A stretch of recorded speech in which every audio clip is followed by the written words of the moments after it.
திருப்பத்தூர் மாவட்டம் பாச்சல் கிராமத்தில் வீட்டின் அருகே கட்டப்பட்டிருந்த மாட்டை மர்ம நபர்கள் இரவோடு இரவாக வேனில் ஏற்றி திருடி சென்ற சிசிடிவி காட்சிகள் வெளியாகி அதிர்ச்சியை ஏற்படுத்தியுள்ளன.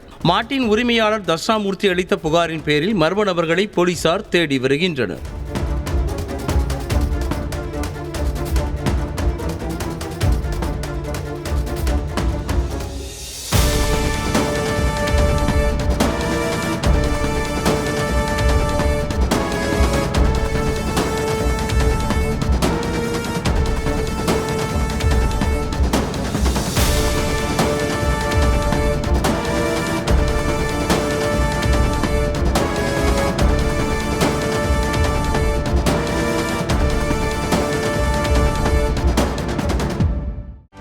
செய்திகளை உடனுக்குடனும் துல்லியமாகவும் தெரிந்து கொள்ள சப்ஸ்கிரைப் பண்ணுங்க.